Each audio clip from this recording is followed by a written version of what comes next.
let's invite the chime to sing, and then we're going to begin our practice. And I want to preface our practice today, really, for the month of this month. I really want you to use your time with me, especially to invite rest.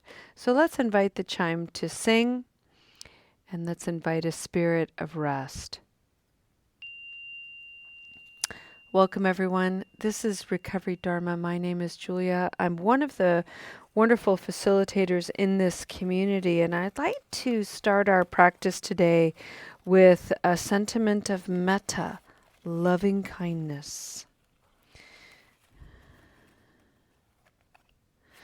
These are little paintings that I make, and this one, and I write sentiments on the back, and this one reads, "May you celebrate small steps."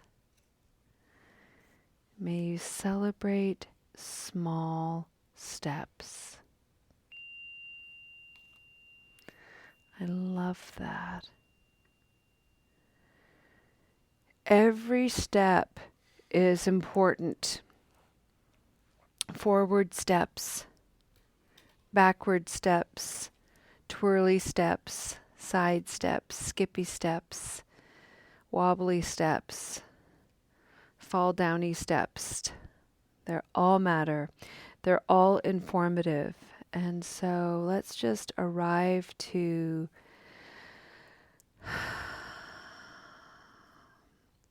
steps as momentum, steps as insight into our understanding and relationship to habit energy.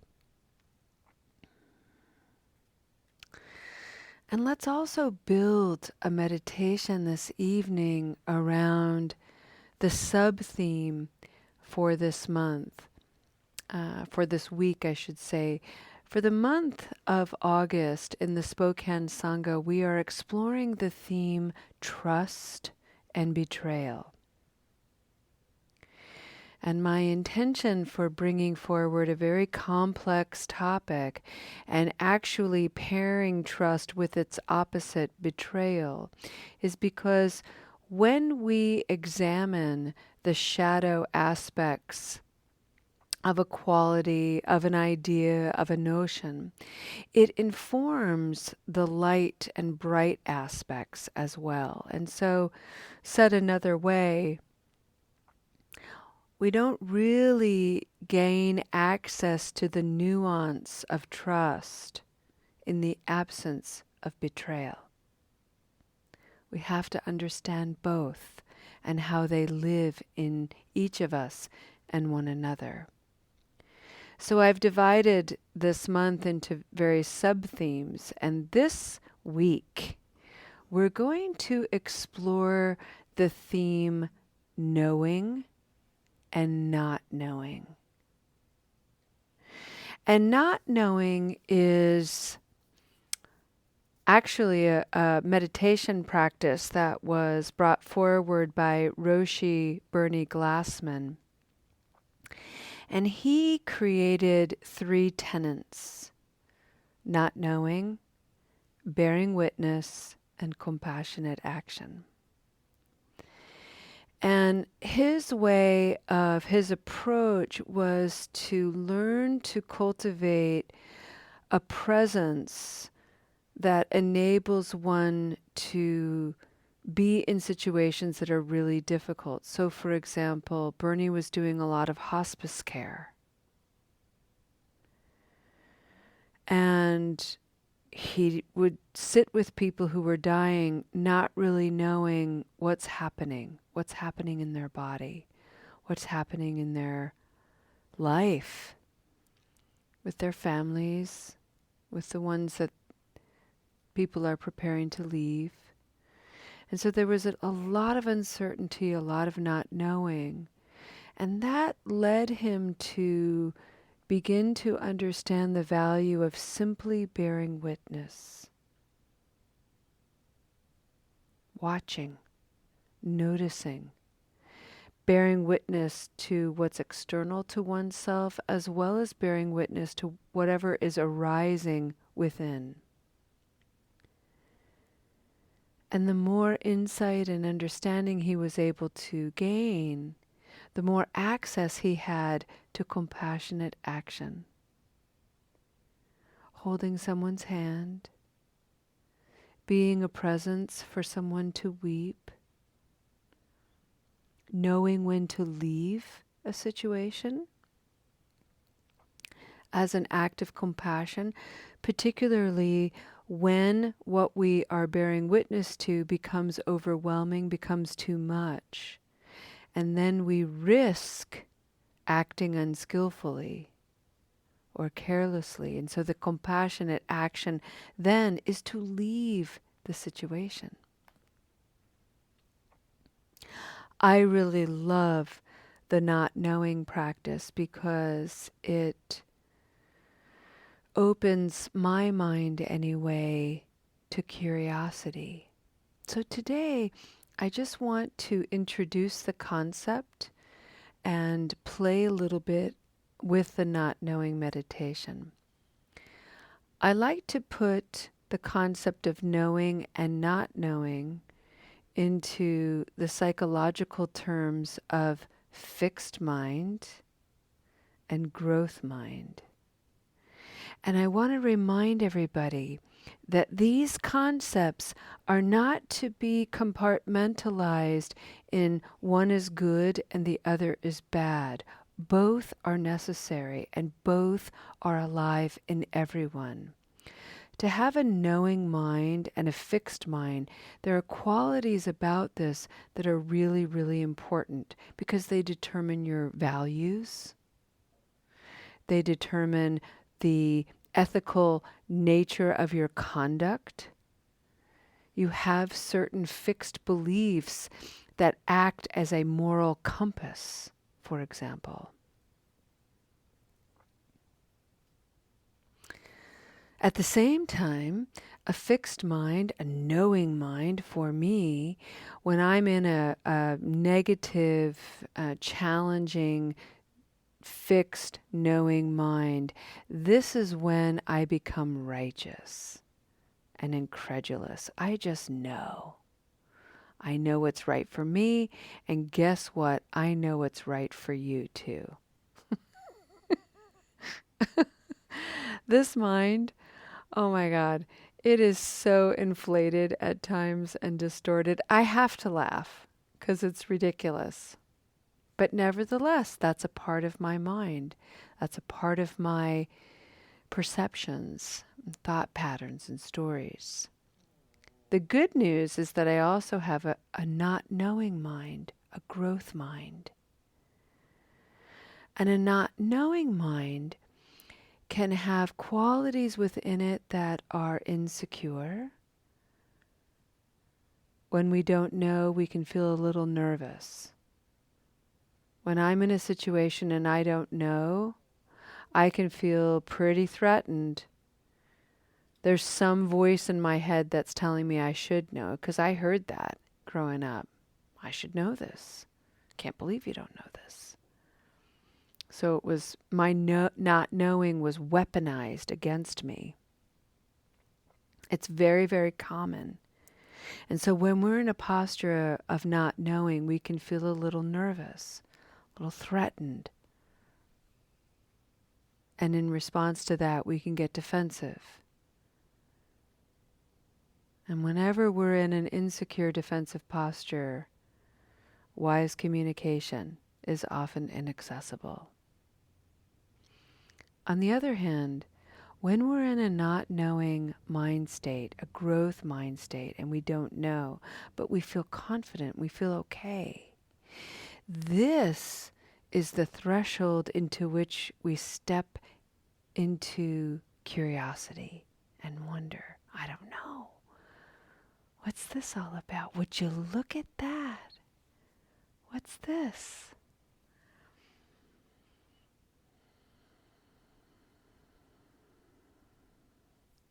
Knowing, not knowing.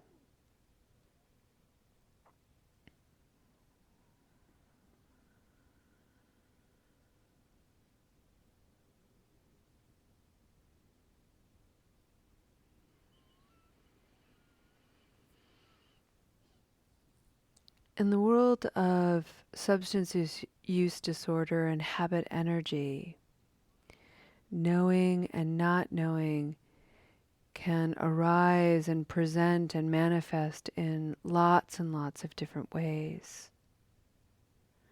It helps to know that cravings are normal and part of the process. It helps to know that we don't always know from where the cravings come. Sometimes they're physiological, sometimes they're emotional, sometimes they seem to drop out of midair. And it can be upending, bewildering, and nerve-wracking.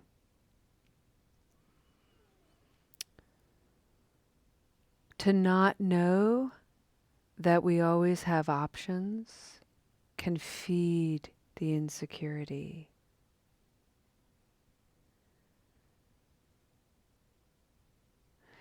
It can also, however, open us up to wonder, open us up to go, I don't know what my options are. Maybe I can think about it. I'm feeling a craving. I don't quite know what to do. Maybe I'll just breathe as a place to start, as a small step. Maybe the next thing I'm going to do is I'm going to go outside. There's an option. I may not know what's out there waiting for me, but I'm sure I'll find it.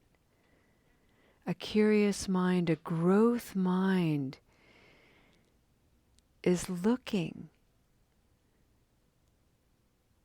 is seeking, but there's no pressure, just letting life happen. I'm going to go out and have a wander. If you're like our wonderful Sangha member Michelle, you might find garbage that will turn into amazing art. You might find natural leaf litter that turns into beautiful art.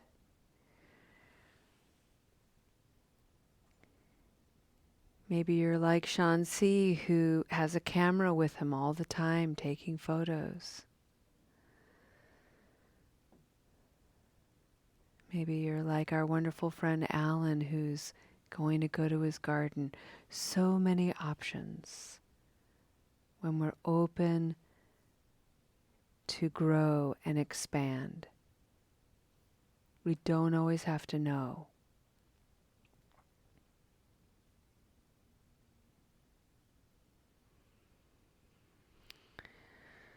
But here's the challenge. Each of us, it's very common to have a mind, some voice that's like, no, you've got to know the answer. You've got to know what to do. And so we practice not knowing.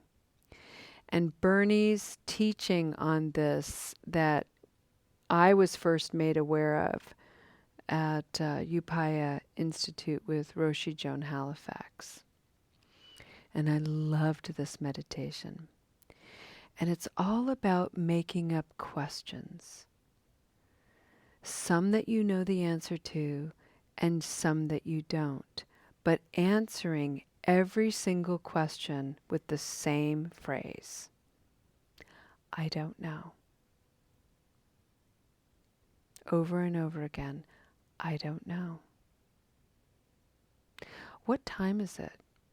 I don't know.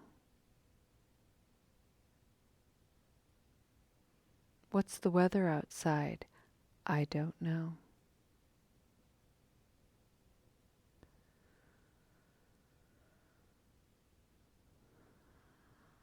What's for dinner? I don't know. What's my meeting tomorrow morning going to be like? I don't know. Is my nephew's plane going to land in Dallas tomorrow afternoon safely? I don't know.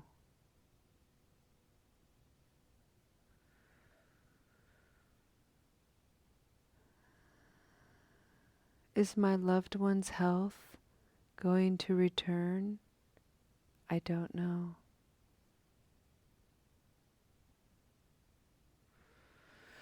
Is the new sign for Soul Center with a whole bunch of alien tape stuck to it going to stay on the wall? I don't know.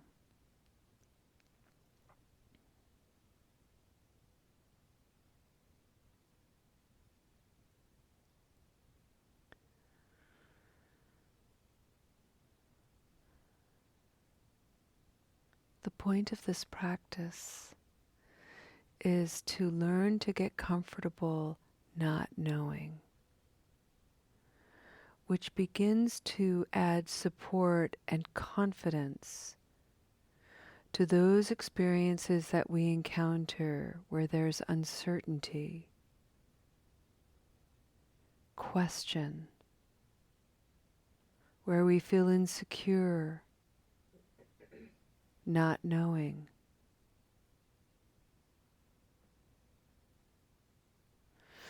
And by admitting this, we allow ourselves to simply settle into this moment.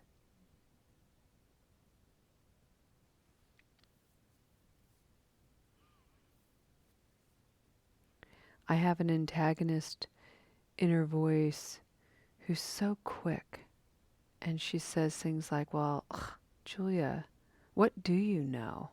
She's really sassy.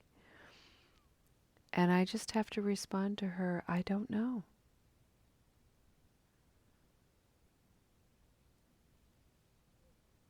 I don't know. What's going to happen? I don't know. How long is this going to take? I don't know. Am I going to be okay? I don't know.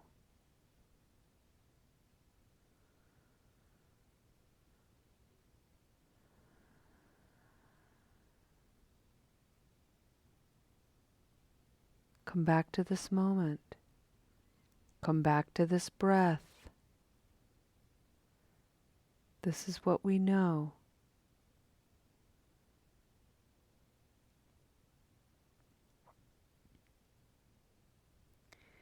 This is what we can trust.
Friends, it is a paradox that the spaciousness of not knowing actually contributes to the foundation of trust. And what an extraordinary opportunity it is for us to be able to come together in community and explore this together and how it lives in each of us.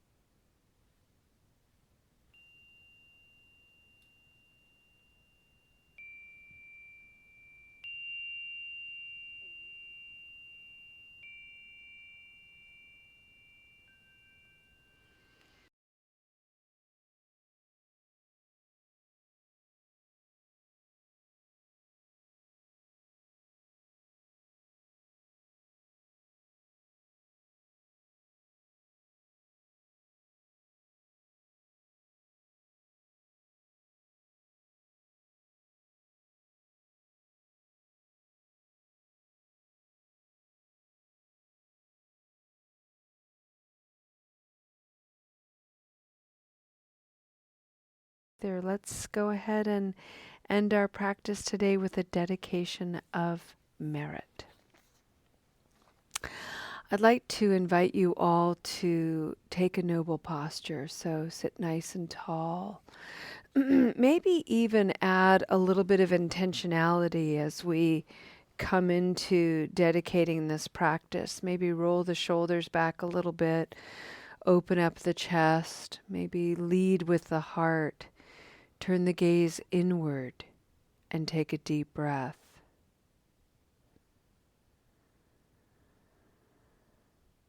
One of our friends this evening mentioned radical acceptance. Accepting life as it is, even when as it is not something that we want. There is trust in there. It's a thread that weaves itself through there. And by gaining a little bit more trust, one of the most miraculous things that happens is this natural release of resistance.